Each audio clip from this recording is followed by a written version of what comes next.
Olá, tudo bem? Seja muito bem-vindo aqui ao nosso canal. Hoje a nossa conversa é sobre planejamento sucessório de um modo fácil, tranquilo, para que todos possam compreender. Vamos lá? Então, o que é planejamento sucessório? Planejamento sucessório nada mais é do que você se preocupar com a distribuição dos seus bens, do seu patrimônio, antes que você venha a faltar, antes do falecimento. Planejamento sucessório é isso, é cuidar dos seus bens antes de você vir a morrer.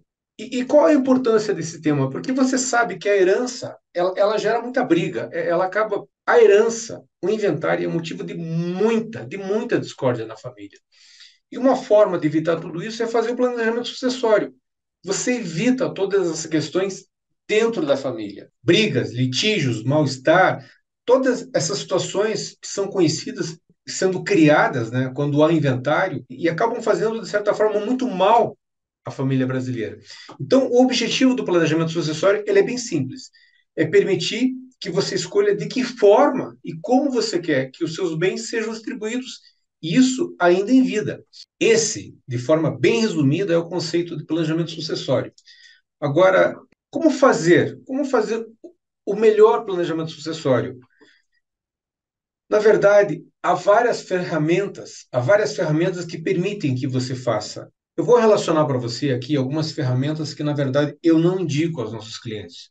A primeira dessas ferramentas é a doação. E por que eu não indico a doação, a prática da doação, o instrumento da doação aos clientes?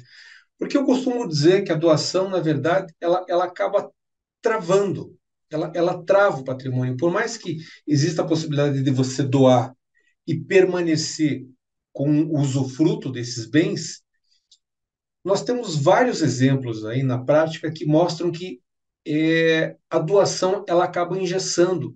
E à medida que haja alguma situação futura que eventualmente justifique o desfazimento dessa doação, em algumas situações, o desfazimento dessa doação para, por exemplo, privilegiar um outro filho, acabar privilegiando alguém que possa ter acolhido você em algum momento da família, algum momento da sua vida, um sobrinho, alguém que cuidou.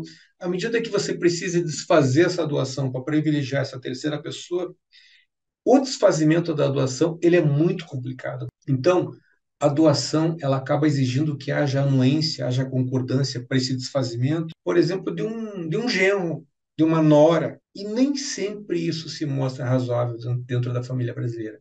Então, é por isso que eu costumo dizer que a doação ela acaba engessando e ela não se mostra uma prática inteligente de planejamento patrimonial. Qual que é a segunda ferramenta? Qual que é o segundo instrumento que normalmente está à disposição da família brasileira? O testamento. E as mesmas ressalvas que eu fiz em relação à doação, eu faço aqui em relação ao testamento.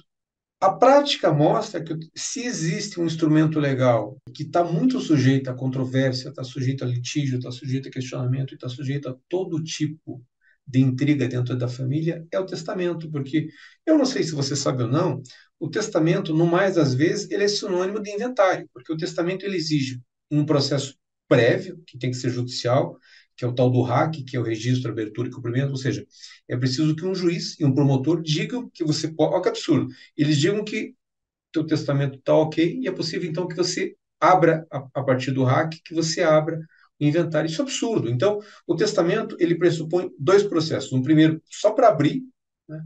E um segundo processo, que é o inventário em si, que pode ser judicial ou extrajudicial. Então, eu preciso que eu lembre para você.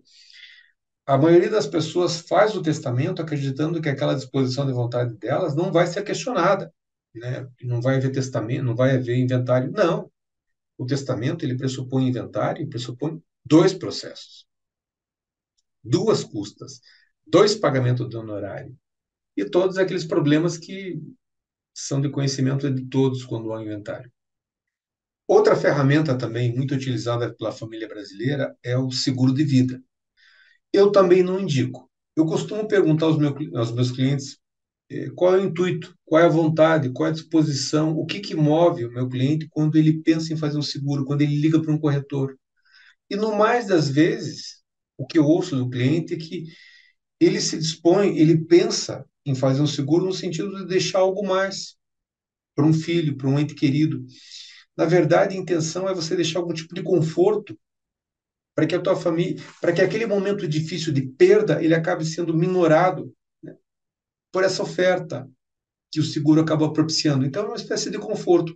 Então, ninguém faz seguro, por exemplo, para pagar imposto de transmissão, ninguém faz seguro para pagar as custas, as despesas com inventário, honorários advocatícios. Então, não. Eu costumo dizer que o seguro de vida, no mais das vezes, não é uma opção razoável, não é uma opção inteligente. E eu digo que essas opções não são inteligentes porque hoje no Brasil nós temos uma ferramenta que está à disposição da maior parte da família brasileira por um custo muito razoável, que é o Instituto e a modalidade da holding familiar. É dela que nós vamos falar aqui agora. Na verdade, há muita confusão a respeito de holding familiar, porque o brasileiro, de certa forma, ele não tem uma noção muito clara do que significa ter uma holding. Porque ele ouve muito por aí que, não, holding é só criar um CNPJ, holding é só criar uma estrutura jurídica, uma empresa e colocar lá os bens. Não, não, não, não. A holding familiar, ela não é só um CNPJ. Na verdade, a holding não é só transferir os bens que estão no nome da pessoa física para o nome da pessoa jurídica. Isso não é holding. Eu costumo dizer que a holding, ela, na verdade, é um sistema. É um sistema que permite que ele se ajuste à necessidade de cada família. Então, eu reforço, a holding não é uma empresa, a holding não são duas empresas, a holding não são três empresas. A holding é um sistema que pode ter 10, pode ter uma, pode ter três, enfim. A holding é um sistema, na verdade, que ele vem para oferecer uma resposta a uma solução que a sua família busca. E aqui eu queria, na verdade, trazer para você um pouco das vantagens que o sistema de holding familiar ele acaba propiciando à sua família. Dentre essas vantagens, a gente consegue enumerar, por exemplo, um melhor controle, uma melhor gestão dos negócios através da gestão e da administração dos imóveis, do patrimônio da família. O sistema de holding, ele também propicia uma economia muito grande em tributo. Ele propicia uma economia tributária que, em algumas situações, pode chegar até 80%. Na prática, o sistema de holding, é possível observar isso, é possível fazer conta, e se verificar na prática que ele propicia para a grande maioria das famílias brasileiras, uma redução tributária muito significativa.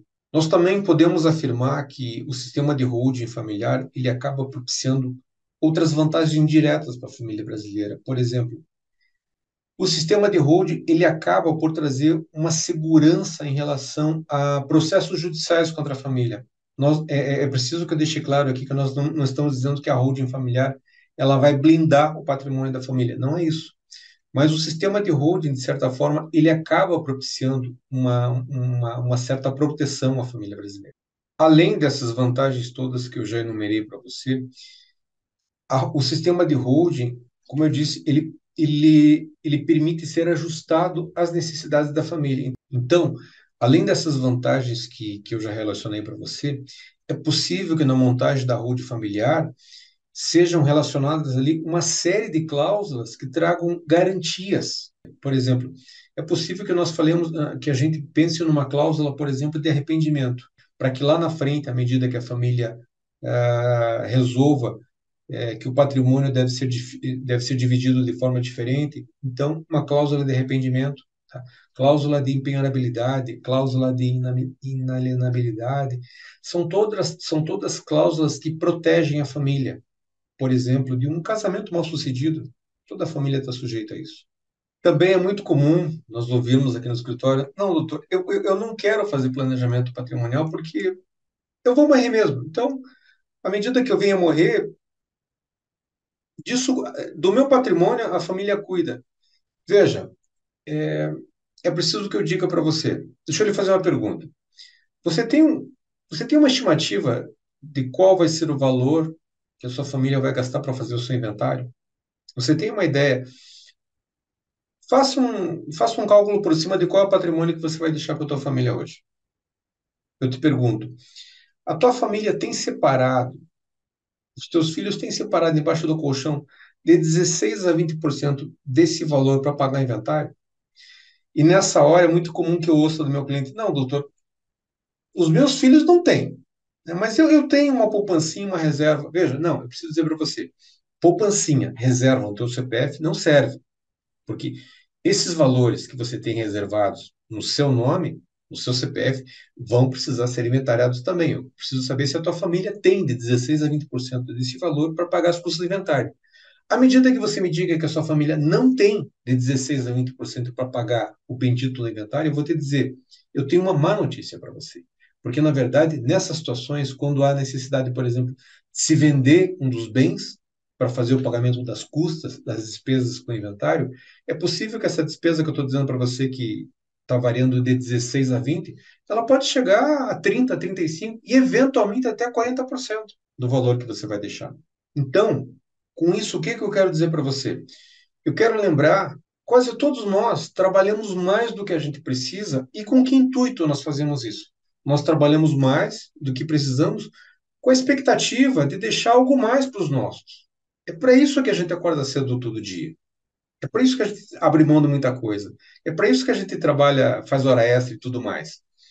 Mas o que talvez boa parte da família brasileira não saiba é que esse algo mais que você espera deixar para os seus filhos talvez não chegue até eles.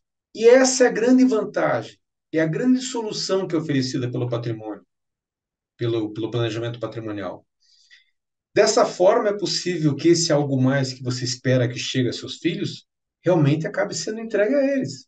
Então, uma das formas de você proteger a sua família, proteger o seu patrimônio, é fazendo o planejamento sucessório, o planejamento patrimonial da família.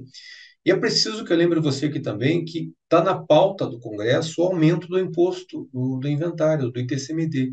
Existe a previsão de que essa alíquota do ICMD, que hoje o teto dela é 20, ela possa chegar a 27,5%. Então, isso só reforça a urgência desse recado.